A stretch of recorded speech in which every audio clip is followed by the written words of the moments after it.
Hey, it's Kelly, and you have caught me in my bathroom. And what am I doing here? I am cleaning linens, and I was doing this yesterday. I'm doing this all day today, and I thought I need to tell you all because I needed a place to put this, so I'm going to put it on YouTube so that when somebody says, "How do you clean linens?" then it's here forever.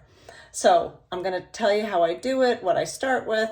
It's simple, but you probably want to do this in your bathroom or your kitchen. I'm going to set you down for a minute so I can show you products. It's just me, folks, so you're going to just get me.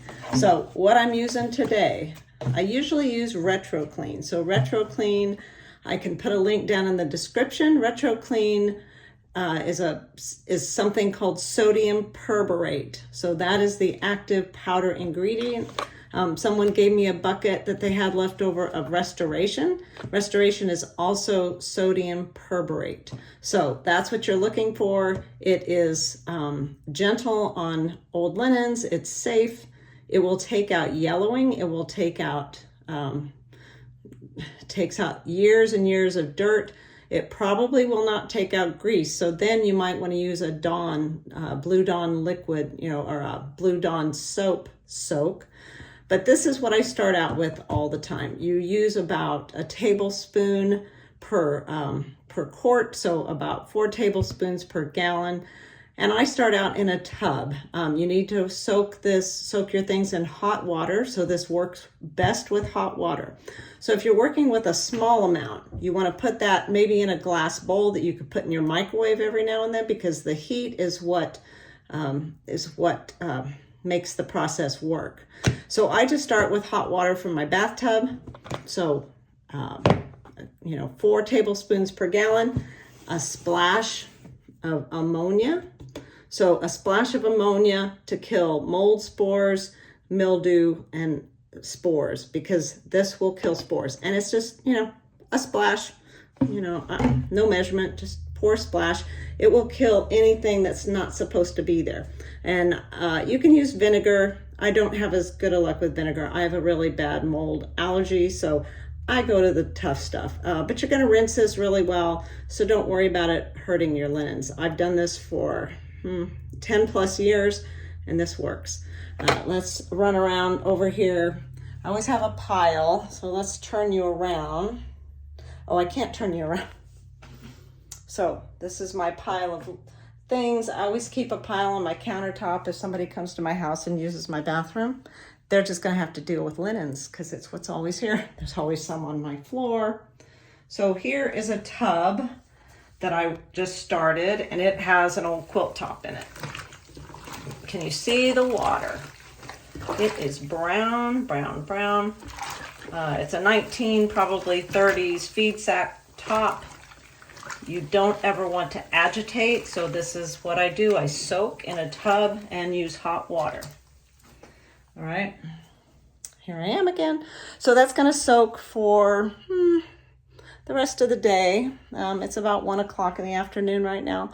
So I'm going to let that soak maybe for a day, but I'm going to change that water and start a new soak because that is really brown. In fact, I might let that go another hour or two, and then I'm going to start a new soak. And I will keep doing a soak until that water runs clear. So then after I have dumped the water out of that mess for the last time, then I'm going to rinse it really, really well in the bathtub, and then I'm going to put it between some towels, just bath towels. Just put it between bath towels so it can soak up the water. You don't want to move it around to where your edges are going to fray.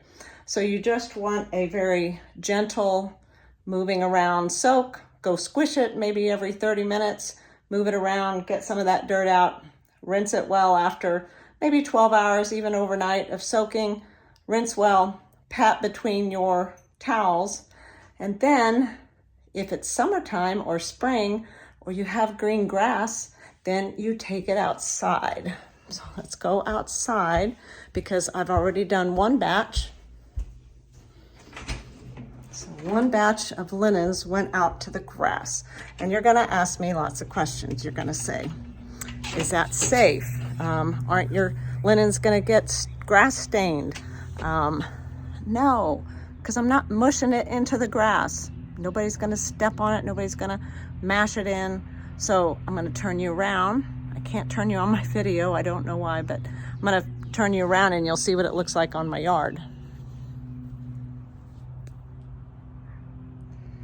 All right, that is the beauty of my yard right now. This is, what is this, mid-April? And I'm in Kansas, so I have some pretty nice green grass right now. And what's gonna happen, what will happen is the combination of sunshine and chlorophyll in the grass will brighten all of your linens. So if there's a stain that maybe didn't come out all the way in your sodium perborate soak, it will probably come out in the sunshine. So I'm gonna leave this here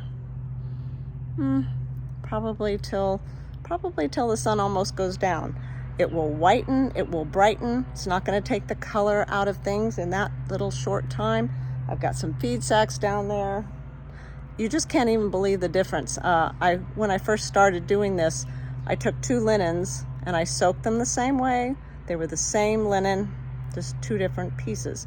I kept one inside and let it just air dry, and then I brought one out to the yard. And at the end of the day, I brought the one in the yard inside, and it was twice as bright.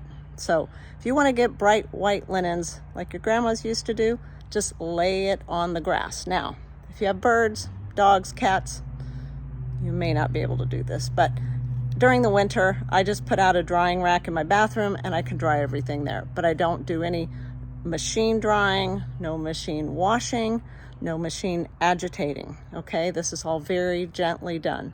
So we'll see at the end of the day what this looks like, but I know it's gonna be white and bright and beautiful.